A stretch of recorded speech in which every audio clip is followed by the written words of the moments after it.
कर सकते हैं तो बिल्कुल आप CRDI ट्रैक्टर लेने के लिए परफेक्ट है। लेकिन अगर उनमें से आप एक भी चूक करते हैं तो आप CRDI के बारे में बिल्कुल ना सोचें। नमस्कार किसान भाइयों, राम राम भाइयों, मैं हरजीत सिंह स्वागत करता हूं आपका गुरमीत दी फार्मर और जय किसान टेक्निकल फेसबुक पेज और यूट्यूब चैनल। तो जो आज का वीडियो है जी, सबसे जो किसान भाइयों के कमेंट आते हैं जी, जब व्हाट्सएप पे मैसेज करते हैं, इंस्टाग्राम पे भी मैसेज करते हैं कि जी CRDI ट्रैक्टर लेने की दुविधा में रहते हैं। भाइयों हर चीज़ हर जगह कामयाब नहीं होती, तो आज अपनी तरफ से पूरी कोशिश करूंगा जी। ये एक CRDI बिल्कुल लेटेस्ट मॉडल 2023 मॉडल ट्रैक्टर खड़ा है, तो इसकी खूबियाँ क्या हैं जी और खामियाँ क्या हैं, किस किसान भाई को ये लेना चाहिए, किसे इसके बारे में बिल्कुल भी नहीं सोचना चाहिए, तो उसके बारे में आज आपको पूरी जानकारी दूंगा जी। क्या क्या इसमें जो है सावधानी कितनी रखनी पड़ती है वो भी मैं आपको बताऊंगा। तो परफॉर्मेंस का वीडियो आपने पहले देख लिया है भाइयों। सबसे पहले जो है इसकी सावधानियों की बात करूंगा, आपको क्या क्या इसमें सावधानी रखनी पड़ती हैं। अगर आप उन चीज़ों को फॉलो कर सकते हैं, यानी कि भाइयों उन चीज़ों को आप पूरा लागू कर सकते हैं अपने ट्रैक्टर के ऊपर, इतनी साम संभाल आप कर सकते हैं तो बिल्कुल आप CRDI ट्रैक्टर लेने के लिए परफेक्ट है। लेकिन अगर उनमें से आप एक भी चूक करते हैं तो आप CRDI के बारे में बिल्कुल ना सोचें भाइयों। सबसे पहली जो बात आ जाती है इसके फ्यूल सिस्टम की करेंगे, क्योंकि सबसे अलग इसमें फ्यूल सिस्टम है जी। भाइयों दो तरह का होता है। सबसे पहला आता है जी तेल में जो है जिसे गंदा तेल कहते हैं जी भाइयों, उसके लिए इसमें डबल फिल्टर लगे हुए हैं। बहुत हद तक ये जो अगर तेल में आपके गंदगी है, कंकड़ पत्थर है, मिट्टी है, तो ये 4 माइक्रोन तक जो है उसको रोक लेता है जी। वाटर सेपरेटर भी यही है और उधर जो है लाइट जल जाती है। तो सबसे पहले तो इसको चाहिए जी साफ सुथरा तेल। अब 2 नंबर सुन लो जी भाइयों, एक तो साफ सुथरा तेल तो हो गया अपने हाथ की बात, जो आपके हाथ में नहीं है। बहुत सारे क्षेत्र ऐसे हैं जहाँ पे मिक्सिंग वाला डीजल मिलता है भाइयों। मिक्सिंग वाला डीजल होता है कि आज भी भारत के अंदर 20 से 25 रुपए लीटर ज्वलनशील पदार्थ मिलते हैं, जो कि बिल्कुल बैन है, लेकिन फिर भी जो घटिया किस्म के लोग हैं उन्हें वो अवेलेबल हो जाते हैं तेल में मिलाने के लिए। तो कुछ पेट्रोल पंप जो है जहाँ पे कोई निगरानी नहीं है, वहाँ पे भी मिक्सिंग वाला तेल मिलता है और गाँव में उसे बोला जाता है जी डब्बे वाला तेल। तो वो कभी भी इसमें नहीं डालना जी भाइयों। जो अगर आपका तेल के अंदर गंदगी है उसका इसके पास हल है, डबल फिल्टर है, 4 माइक्रोन तक ये तेल को छांटता है। लेकिन अगर आपके तेल के अंदर मिक्सिंग है किसी अदर ज्वलनशील पदार्थ जो 20-25 रुपए लीटर मिलते हैं और जो घटिया लोग हैं वो मिक्स करके उसको बेचते हैं भाई, वो इसके लिए जहर है। अगर आपके यहाँ बढ़िया तेल अवेलेबल नहीं है तो भाई आप इस चीज के बारे में बिल्कुल ना सोचें। आज भी भाइयों बिहार और झारखंड में इतना घटिया तेल मिलता है, मिट्टी का तेल सरकार ने बंद कर दिया, लेकिन उससे भी सस्ते केमिकल मिला के वहां पे डीजल होता है। तो वो बिल्कुल इसके इंजेक्टर का, कॉमन रेल का बिल्कुल जो है सत्यानाश कर देगा। तो आपको ये सुनिश्चित करना पड़ेगा कि तेल की क्वालिटी आपको बिल्कुल इसमें जेन्युइन देनी पड़ेगी। अच्छे पेट्रोल पंप से आपको एक बार तेल का भंडारण करना पड़ेगा अपने पास और सुनिश्चित करना पड़ेगा कि हर बार आप इसमें अच्छा डीजल डाल रहे हो। अच्छे का मतलब है, एक तो हो गया कि अगर डीजल में गंदगी है उसके लिए इसके फिल्टर सफिशिएंट है, वैसे इसमें साफ ही डाल लो, कोई ऐसी बात नहीं है। फिल्टर चोक हो जाएगा, उधर लाइट जल जाएगी और फिल्टर आप जैसे ही नीचे से साफ करोगे, सेंसर को निकाल के साफ कर दो घर पे, लाइट बंद हो जाएगी, कोई दिक्कत नहीं है। अब आ जाओ जी दूसरी चीज पे भाइयों, ये ट्रैक्टर टर्बो और कॉमन रेल है जी। ये देखो, ये इसका टुल्लू पंप है जी, डबल लाइन यहाँ पे जा रही है और ये है रेल। तो जो इसका सिस्टम है जी, ये इतना एक्सपेंसिव सिस्टम है भाइयों। जो रेल का प्रेशर है तो ये 1600 बार तक टेस्टेड है। जो यहाँ पे प्रेशर बना रहता है, जो टेक्निकल भाई हैं वो समझ लियो, 1600 बार का प्रेशर मेंटेन रखती है जी ये। और उसके बाद जो एक्स्ट्रा प्रेशर बन जाता है तो उसको दोबारा टंकी में वापसी भेज दिया जाता है। रेल प्रेशर सेंसर अपना काम कर देता है। ध्यान से सुन लो जी, 1600 बार का प्रेशर ये। तो भाइयों अगली आखिरी सावधानी आपको मैं बताने जा रहा हूँ इस ट्रैक्टर की भाइयों। जहाँ पे इस पे लोडर डोजर पे ट्रैक्टर यूज होता है खनन में, नदी वगैरह में, तो वो लोग क्या करते हैं, एयर क्लीनर को भी ऊपर लगा लेते हैं जी बिल्कुल, जिससे कि अगर ट्रैक्टर कभी डूब भी जाए इनलाइन ट्रैक्टर को, तो सांस आना ना बंद हो और ट्रैक्टर स्टार्ट रहे, तो लोडर वगैरह लगाते हैं जी।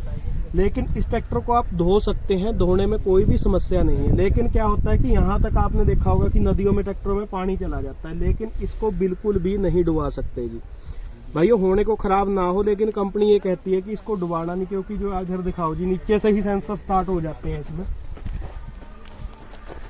ये देखो जी, तो यहाँ पे है जी क्लच सेंसर, जो कि अपना ये रहा जी, इधर दिखाओ भाई नजदीक करके, क्लच सेंसर है जी, केम सेंसर है और इसके इंजेक्टर है। तो वहाँ पे जैसे कि भाई वो फतुआ टांडा है, भोगपुर है उत्तराखंड में, जहाँ पे जो है बहुत ही ज्यादा खनन का काम चलता है और बड़े ट्रैक्टरों पे लोडर लगाए जाते हैं जी। तो कभी कभार क्या होता है कि नदी में पानी आ गया तो यहाँ तक उनके जो नॉर्मल ट्रैक्टर हैं डूब जाते हैं। एयर क्लीनर वो पहले ही ऊपर करके रखते हैं हाइट पे, तो उनको ज्यादा कोई फर्क नहीं पड़ता। लेकिन इस ट्रैक्टर को आपको धोने में कोई समस्या नहीं है, गाने में चलाने से कोई समस्या नहीं है, लेकिन इस ट्रैक्टर को आप पानी में बिल्कुल भी नहीं डुबा सकते। खराब हो ना हो, जैसे सीलिंग पूरी है लेकिन कंपनी कहती है कि नहीं पानी में नहीं डुबाना। तो इन चीजों के ऊपर ये तो होगी जी इसकी सावधानियां। भाई अब आ जाते हैं इसकी खूबियों पे। तो खूबी ये है जी कि बड़ा ट्रैक्टर होने के बावजूद भी आप इसको जो है छोटे ट्रैक्टर का भी काम एक ही ट्रैक्टर से ले सकते हैं। इसमें डीजल भी बचता है, कोई दिक्कत नहीं है। कभी मौका मिला तो दोनों ट्रैक्टर आपको बराबर चला के मैं दिखाऊंगा कैसे डीजल बचाता है। ये वाला वीडियो बहुत लंबा हो जाएगा क्योंकि भाइयों के मन में आएगा कि कैसे। तो भाइयों सबसे पहले हमने बात करी सावधानियों की, अब जो बात करते हैं इसकी खूबियों की जी। भाइयों छोटे बड़े ट्रैक्टर का एक ही ट्रैक्टर से हम लोग काम ले सकते हैं। और जो अगला वीडियो बनाएंगे कि जी कंजप्शन आखिरकार कम होती कैसे है, क्या फीचर है इसमें, ऐसा क्या है। भाइयों ये एक विज्ञान है, कोई चमत्कार नहीं है।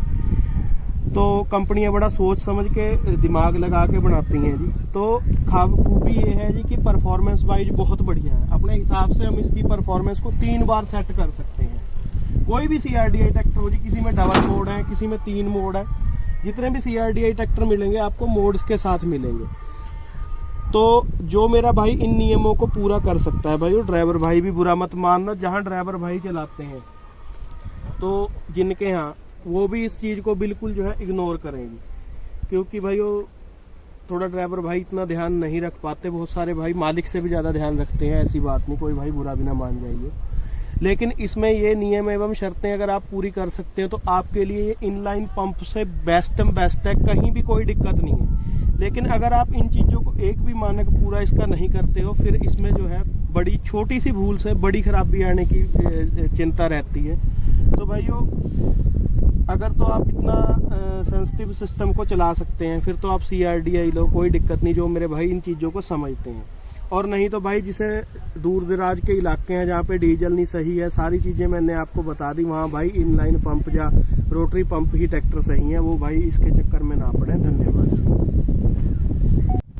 तो भाइयों अगली बहुत ही कॉमन सी बात बताऊंगा मैं आपको कि अगर हमारे यहाँ ट्रैक्टर की बैटरी डाउन हो जाती है तो इनलाइन पंप वाले पहले साधारण किसान भाइयों के पास ट्रैक्टर होते थे तो वो क्या करते थे, ट्रैक्टर को धक्के से स्टार्ट कर लेते हैं, जिसे जंप स्टार्टिंग बोला जाता है, या फिर दूसरे ट्रैक्टर की बैटरी से बैटरी लगा के स्टार्ट कर लेते थे। लेकिन इसका पूरा का पूरा सिस्टम 12 वोल्ट में है जी।